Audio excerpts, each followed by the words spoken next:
So there is a quote that Sophia usually says, which I actually love as well. And she says, "There is nothing greater than an idea which time has come." It's by Victor Hugo. So she says this every 55 minutes when she gets a new idea. No, just joking. But I have been in the business of grassroots since more than a decade. And I have to say I feel inspired. And I will tell you why. The reason why I share this. Because throughout the 10 years plus, there have been a discussion about the suburbs. And there has been things said that are not being said now. These things have been, but it's too complicated. But how will we reach out? What will we do? Is it our responsibility? And today, in the discussions with the CEOs, I didn't hear any of this. I heard, what can we do? We can reach them. We will reach them. There are initiatives that we can join alliances with. So to me, I just wanted to chip in and say this is very inspiring. So thank you for that. And we're approaching the end of this moment. So I would like to bring up for some more takeaways, Laurence, Jim Rottman, and also Peter Blid.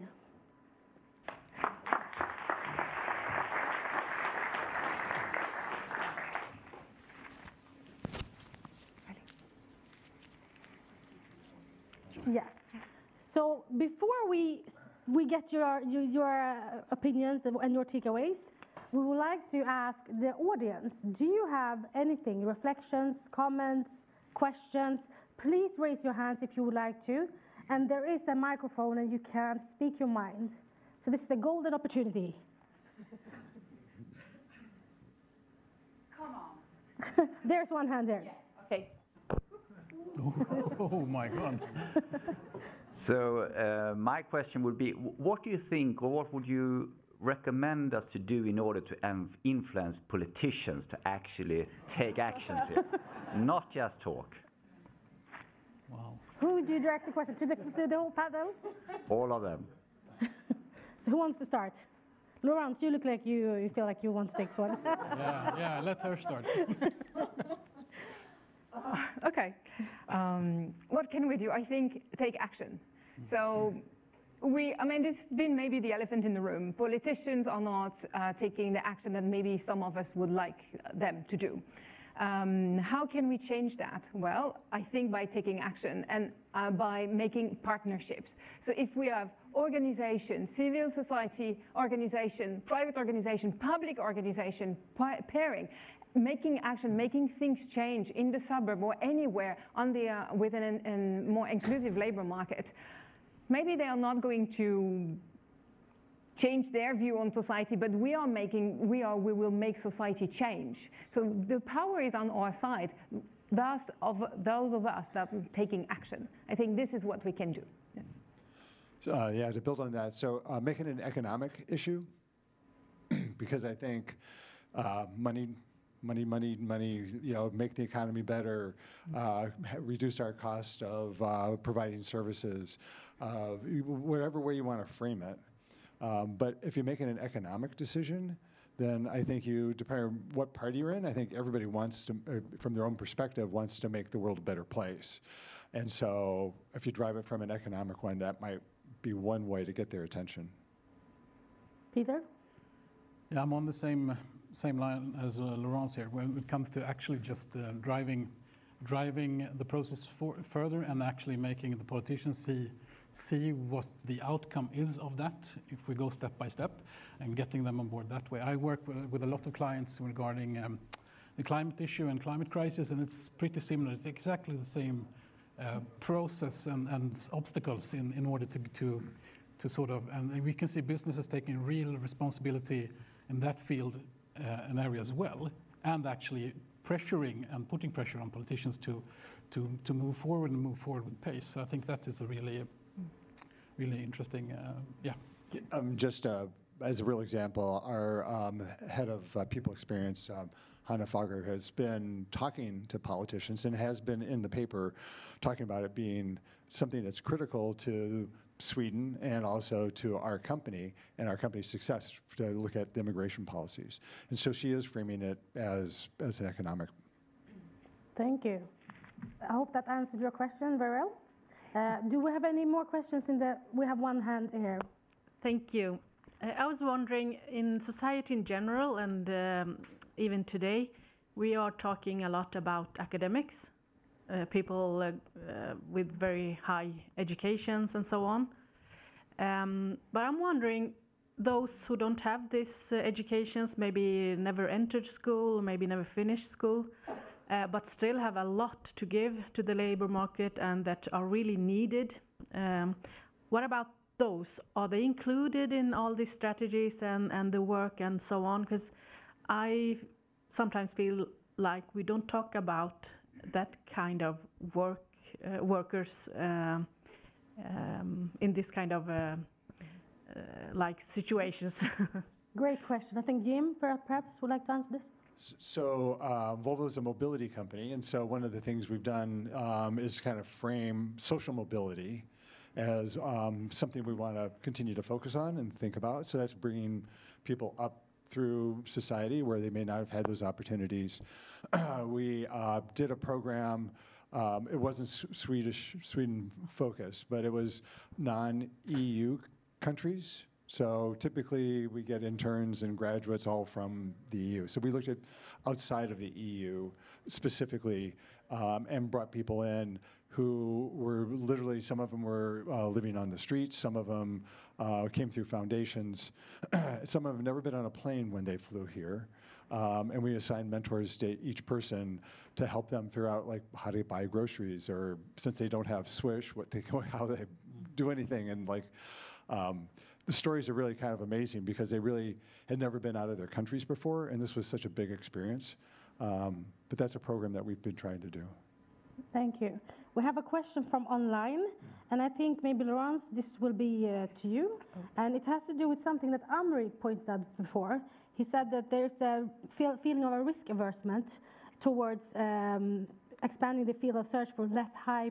Why is it considered a risk to expand the field of search, like Novartis under Amri, to less high-profile universities?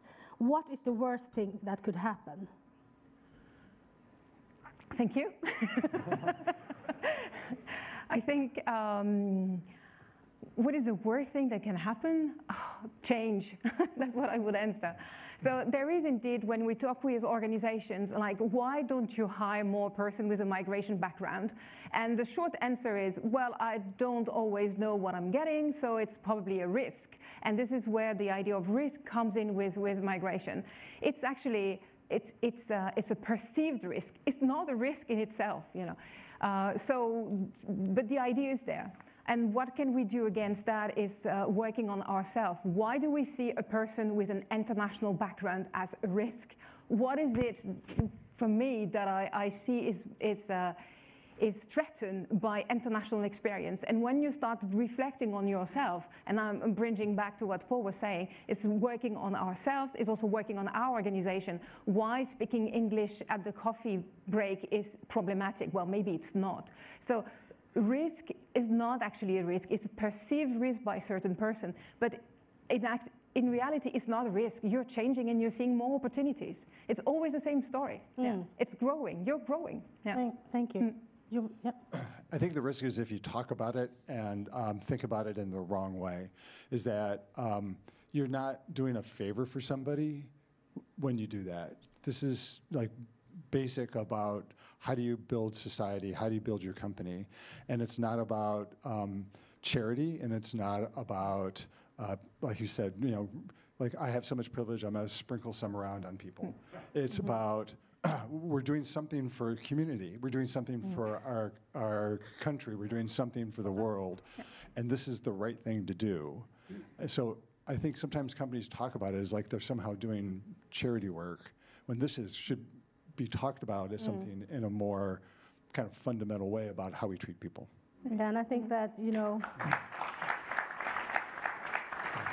I love you bringing up that it's not a charity question, and it's really about, are you an equal opportunity employer? Zero or nothing. Yeah. So Peter, we have a question from you from Luana Almeida online. Right. She says, how do we reconcile the paradox showed by you that people who could bring diversity don't have the right qualifications with Paris' presentation showing how wonderfully qualified the mentees are? Yeah. So, question for you. Yeah, but I think we have referenced to this a number of times today. The sort of lifting perspective of unconscious biases, the sort of what is familiar, what is not familiar, and even there, look at this with small, like baby steps at a time. Laurence, I loved your metaphor regarding the sort of, this is a game, and the people outside the game can in the long term, influence or change actually the game rules. I love that, and maybe if I add to that metaphor and just say this a big Trojan horse, if you would say, for the long term when it comes to sort of letting them enter, and actually by that change can happen perhaps quicker or faster. But that was really an interesting. Yeah, it's a great metaphor. We have a question. That will be the last question from the floor. So, yeah, please go ahead. When I think of diversity and inclusion, to me, bureaucracy per se is kind of a low-hanging fruit. And I wonder, especially when we think of companies where there are structures, and when I speak of structures, if I may be a bit bold to talk about, let's say partners and non-partners in some of the organizations. And a lot of behavior comes with it. And that also has a lot of fundamental signals that go out for working on diversity and inclusion. So in an egalitarian society like Sweden, where it can be a test case, how do we handle that? And why don't we grab the low-hanging fruits there? To all of you, one last word on this question. Laurence? It's always me. And I liked your reference to bureaucracy structures, because something that I've learned working with diversity and inclusion is that structures or bureaucracy are not necessarily against equality. So some people say, well, the structure in place are stopping equality. Actually, not necessarily. And the opposite is also true. I'm studying recruitment processes, and I've come across recruitment processes that are very good. The structures in place are great, and yet the outcome is not what you wish for. So I think there is something here. How come that sometimes the structure are there, and yet the outcome is not what we wish? And this is where I'm back to thinking, we need to partner. We need to see, is it coming from the individual? Is it coming from the board? We need to partner. We need to take multiple perspectives here to understand what it is. So structure is not going to solve it. It's probable structure together with personal ambition or mission or vision, things like that. Yeah. Do you have anything to add? No. So on that note, we would like to thank you so much for having spent this morning with us, and then a symposium for an inclusive labor market 2023. We would like to welcome you for the next symposium in 2024. And of course, we could not leave you without lunch, and we could not leave you without music. So we will have a last chance to see Triple and Touch. Please. Yeah. Thank you.